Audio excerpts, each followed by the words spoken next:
ആലപ്പുഴയിലേക്കാണ്. ചെന്നിത്തലയിൽ വീട് കുത്തി തുറന്ന് കവർച്ച, 20 പവനും ലാപ്ടോപ്പും ഉൾപ്പെടെയുള്ള വസ്തുക്കളാണ് മോഷ്ടിച്ചത്. ചെന്നിത്തല ഷാരോൺ വില്ലയിൽ ജോസിന്റെ വീട്ടിലാണ് കവർച്ച നടന്നത്. ഒരു പ്രതികരണം വരുന്നു, ആ പ്രതികരണത്തിലേക്ക്. രാവിലെ കെയർടേക്കർ വന്ന് ലൈറ്റ് ഓഫ് ചെയ്യാൻ വന്ന് നോക്കിയപ്പം ഇങ്ങനെ ഗില്ലിലൊക്കെ തകർന്ന് കിടക്കുന്നുണ്ട്. അപ്പോൾ അതിൻ്റെ ബ്രദറിനും അടുത്തുണ്ട്, സിസ്റ്ററും അടുത്തുണ്ട്. അപ്പോൾ അവരെ വിളിച്ച് വന്നു. പിന്നെ പോലീസിനെ വിളിക്കുകയും മറ്റുള്ള കാര്യങ്ങൾ എന്നെ വിളിച്ച് ഞാനപ്പം വന്ന് കണ്ടു. ഞാൻ പോലീസുകാർ തന്നെ അകത്ത് കയറി നോക്കിയപ്പം അലമാരി എല്ലാം പൊളിഞ്ഞ് കിടക്കുകയാണ്. അതിൻ്റെ അകത്ത് എൻ്റെ പാസ്പോർട്ട്, OCI, ഡോക്യുമെൻറ്റ്സ്, അങ്ങനെ ഡോക്യുമെൻറ്റ്സ് എല്ലാം ഒരു ബാഗിൻ്റെ അകത്തായിരുന്നു, ഒരു ബാക്ക് പാക്കിൻ്റെ അകത്ത്. അത് നഷ്ടപ്പെട്ടിട്ടുണ്ട്. ഇനിയും പിന്നെ കുറച്ച് സ്വർണ്ണം ഉണ്ടായിരുന്നു, അത് പോയിട്ടുണ്ട്. ഏകദേശം 20 പവനോളം, 20 പവനോളം, 21 പവൻ സ്വർണ്ണം. അങ്ങനെ ഞങ്ങളൊരു ഉദ്ദേശം വെച്ച് കണക്ക് കൂട്ടി കിട്ടും, അത്രയും പോയിട്ടുണ്ട്. പിന്നെ എല്ലാ റൂമിലും വലിച്ച് എല്ലാം ഞങ്ങളുടെ ബെഡ്റൂം ലോക്കഡായിരുന്നു. പക്ഷേ അത് പൊളിച്ചിട്ടാണ് അത് കയറിയിട്ടുള്ളത്. അശ്വിൻ പാലാഴി ആലപ്പുഴയിൽ ചെയ്യുന്നു. അശ്വിന പ്രവാസിയായിരുന്നു ഈ ഗൃഹനാഥനെന്ന് മനസ്സിലാക്കുന്നു. എപ്പോഴായിരുന്നു ഈ മോഷണം? എന്തെങ്കിലും സൂചന മോഷ്ടാക്കളെ കുറിച്ച് അല്ലെങ്കിൽ മോഷ്ടാവിനെ കുറിച്ച് ലഭിച്ചിട്ടുണ്ടോ? എങ്ങനെയാണ് അന്വേഷണം?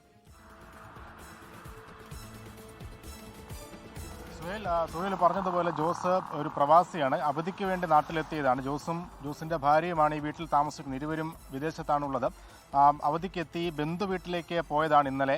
പോയി മടങ്ങിയെത്തുന്നതിന് മുൻപ് തന്നെ വീട് നോക്കാൻ മറ്റൊരാളെ ഏൽപ്പിച്ചിട്ടാണ് പോയത്. അദ്ദേഹം ഈ വീട്ടിലേക്ക് എത്തിയപ്പോൾ തന്നെ വീടിൻ്റെ ഗ്രില്ലിൻ്റെ പൂട്ട് അത് അറുത്തു മാറ്റിയ ശേഷം അകത്ത വാതിൽ കുത്തിപ്പൊളിച്ച നിലയിൽ കണ്ടെത്തി. പിന്നീട് അകത്ത് കയറി നടത്തിയ പരിശോധനയിലാണ് സ്വർണവും ലാപ്ടോപ്പും അടക്കം വിലപിടിപ്പുള്ള പലതും നഷ്ടപ്പെട്ടതായുള്ള വിവരം ലഭിക്കുന്നത്.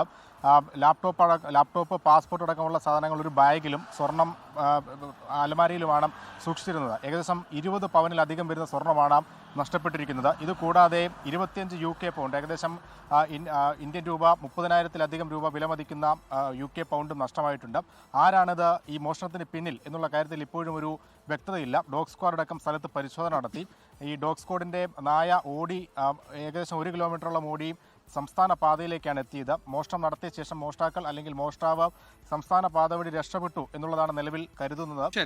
നിലവിൽ ആരെയും സംശയിക്കാനുള്ള സാഹചര്യമില്ല എന്നുള്ളതാണ് ജോസും ബന്ധുക്കളും പറയുന്നത്. പക്ഷേ ആരാണ് ഇതിന് പിന്നിൽ എന്നുള്ള കാര്യത്തിൽ വ്യക്തതയില്ല. സമീപത്തെ വീടുകളിലൊന്നും CCTV ദൃശ്യങ്ങളില്ല. വീടുകൾ മാത്രമുള്ള സ്ഥലമായതുകൊണ്ട് തന്നെ CCTV ദൃശ്യങ്ങളുടെ ഒരു അഭാവം ഈ അന്വേഷണത്തെ നിലവിൽ ബാധിക്കുന്നുണ്ട്.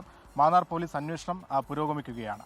ലോകത്തെവിടെയായാലും ഏത് സമയത്തും 24 വാർത്തകളും ഓഗ്മെന്റഡ് റിയാലിറ്റി പാക്കേജുകളും എക്സ്പ്ലെയിനറുകളും വിശദമായി കാണാൻ ഞങ്ങളുടെ YouTube ചാനൽ നിങ്ങൾക്ക് സബ്സ്ക്രൈബ് ചെയ്യാം.